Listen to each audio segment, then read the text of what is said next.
Hey ho, let's go with the day 3. I don't know what exactly will happen. I'm going to just follow Amy guidance, and right now I really hope that all my setup is nice and clear. I have in front of me OBS Studio. I could just a little bit maybe adjust camera so you can see my handpan a little bit more instead of laptop. So that will be my adjustment which will happen right now. And yeah, we can move from that.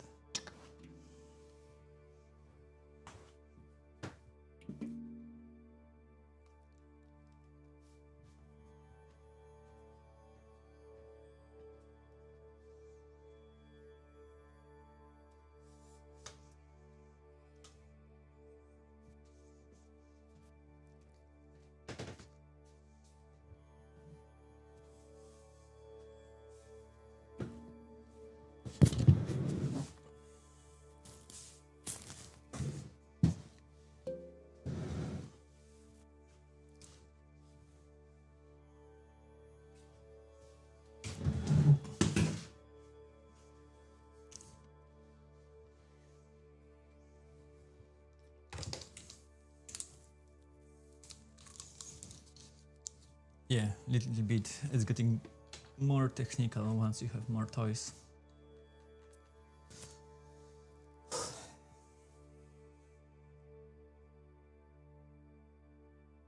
Oh yeah, so here I have my OBS, and there I decided to put my phone on TikTok. So hello TikTok, and I have no idea can anyone hear me over there.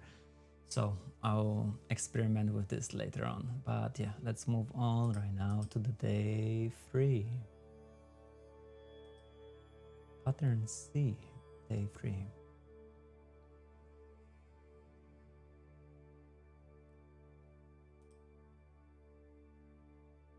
Hello and welcome to Handpanuary Day 3. Today we are looking at the bridge of the 2 pieces that we've already learned in yesterday's and the day before's video. So the plan is, throughout this month, that on day 3 we will learn a nice little technique, something fun, a little fill, whatever, and then we'll place that fill in between. Yeah, I'm going to see, can you hear the... I know that you cannot see the screen on my phone, but hopefully people on the laptop can. And I'm just talking to myself right now to see and learn a little bit more about the tech aspect of the live streaming. So it's just my training, and it's fine if there will be nobody. But if there will be one person who's going to profit from that, perfect. Let's go. Between the 2 sections.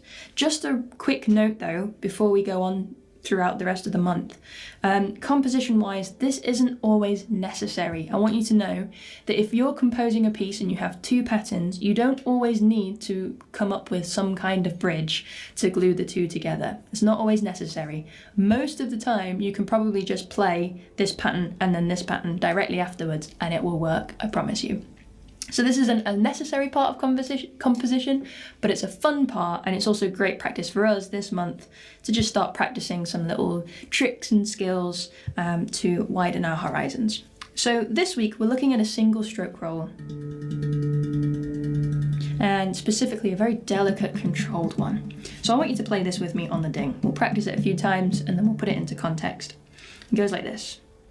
1, 2, 3, 4. 1 and 2 and 3 and 4 and 1 E and a 2 E and a 3 E and a 4 E and a 1, 2, 3, 4. 1 and 2 and 3 and 4 and 1 E and a 2 E and a 3 E and a 4 E and a 1, 2, 3, 4.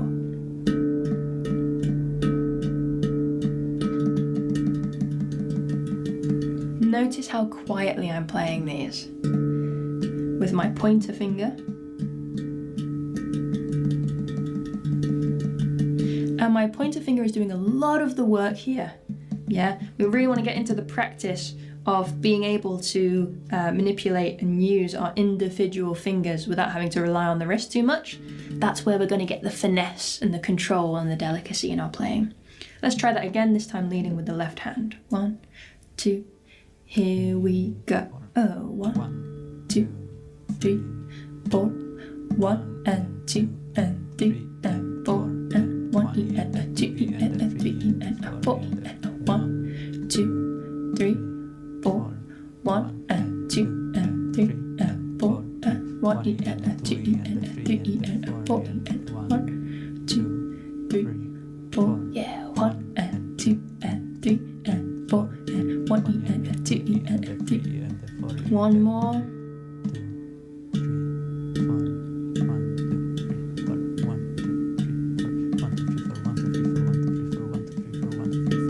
Beautiful.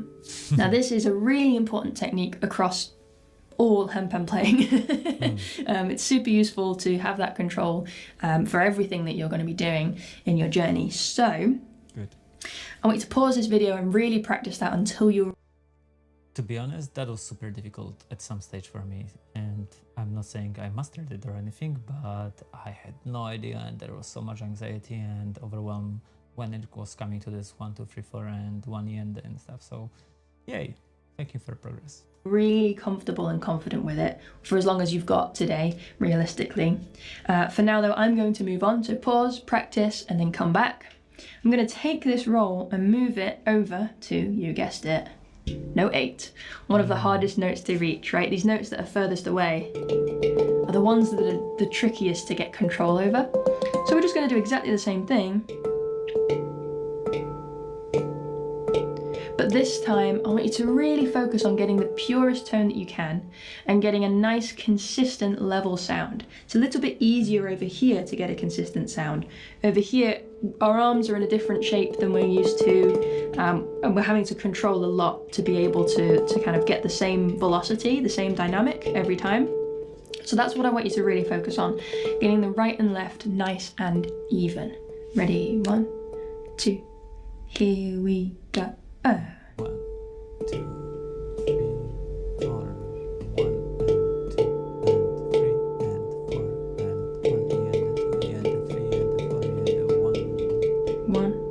2, 3, 4, 1 and 2 and 3 and 4 and 1 and 2 and 3 and 4 and 2 and 3 and 4 and 1 E and a 2 E and a 3 E and a 4 E and a 1, 2, 3, 4, 1 and 2 and 3 and 4 and 1 E and a 2 E and a 3 E and a 4. Nice. Let's switch to the left hand lead, starting with the left now. Here we go. 1, 2, 3, 4, 1 and 2 and 3 and 4 and 1 E and a 2 E and a 3 and a 4 E and a 1, 2 and 3 and 4 and 1 E and a 2 E and a 3 E and a 4 and a 1, 2, 3, 4, 1 and 2 and 3, 4 and 1 E and a 2 E and a 3 E and a 4 E and a. Lovely. Shake it out. Check in with those shoulders. Yeah, the practice for 1 E and 2 E and there was never-ending story, so I'll come back to it. Thank you, Amy. You might feel now that you're having to kind of balance your arm in a different way to usual. You're feeling tension in different places, so always checking in with the body here. All right, pause the video, practice that. Now let's put it into context. So in the context of the piece then, here's where that's going to slot in. So pretend we're right at the end of the pattern A, which is the second repetition on this hand side, the left hand side. I'm going to play it once through, and then on the second time, instead of completing that phrase, we come up and we play that roll, right? Dum, dum, da, dum, dum, da, dum, da, ba, da, da, da, da, da, da. 3 E and a 4 E and. It happens at the end of that bar there. 1 E and a 2 E and a, whoops, 1 E and a 2 E and a 3 E and a 4 E and a 1 E and a 2 E and a 3 E and a 4 E and. Let's just do the very last one. 1 E and a 2 E and a 3 E and a 4 E and. Again, 1 E and a 2 E and a 3 E and a 4 E and. But what I really want you to do here is to breathe life into that roll. Don't just start like this, we're going to start as quietly as possible, kind of make it bloom out of nowhere. Right, so we're playing it, but you can barely hear it. And it just kind of comes into life.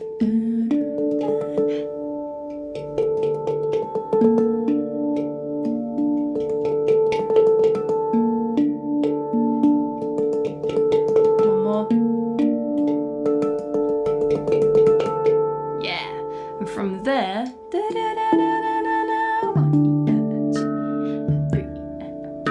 we are into pattern B.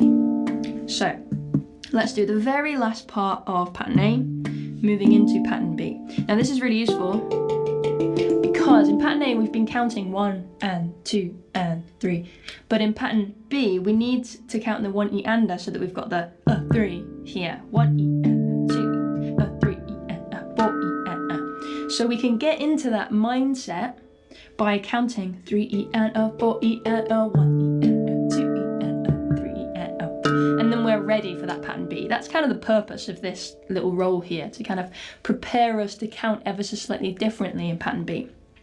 So let me show you that bridge there. We have 1 and 2 no, not like that. 1 and 2 and 3 and 4 and I did that a little bit wrong. I'll do that one more time for you. 1 and 2 1, 2 and 3 and 4 and 1. There it is. And then we're in, right?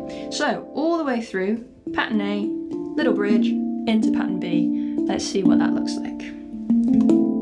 Remember, we're starting with these nice gentle arpeggios. Here we go.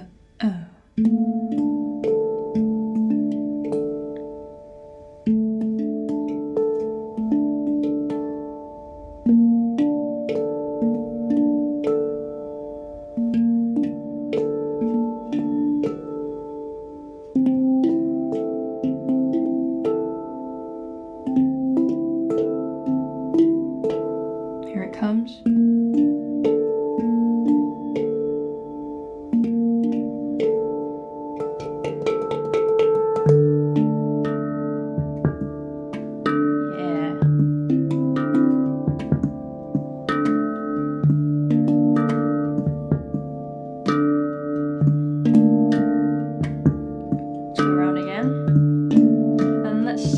Put that tag at the end of this pattern to go back into pattern A. Here it comes.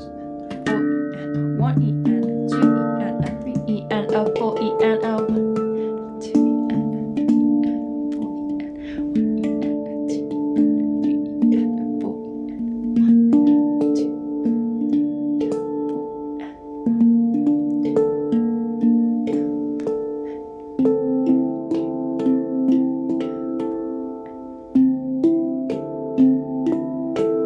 Here it comes. This bar. 3 E and 4 E and 1. Yeah.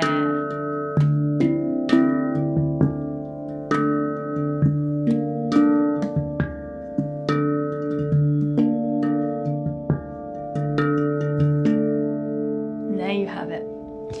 It's very important to note as well that that bridge, that little roll that comes in, doesn't come in addition to the pattern.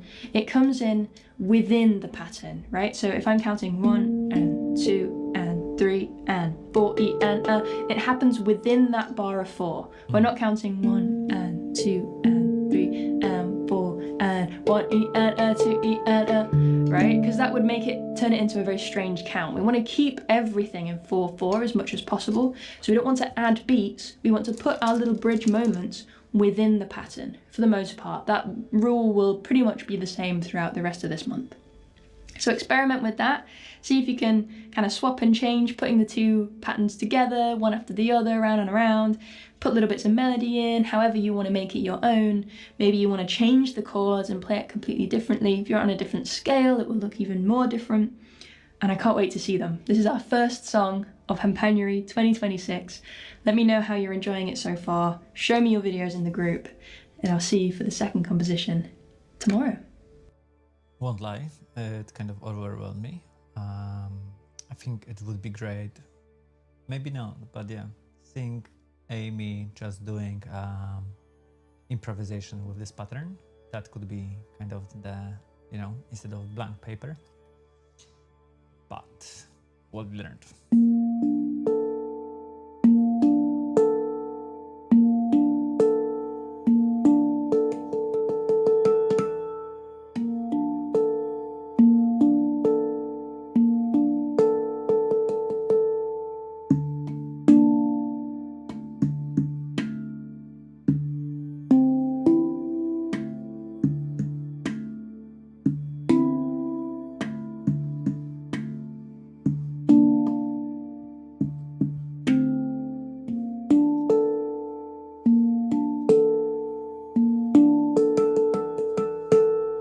Okay, so the timing was very off, I would say. The counting was not really present in my mind, so that's something to work on, and maybe that will happen another time.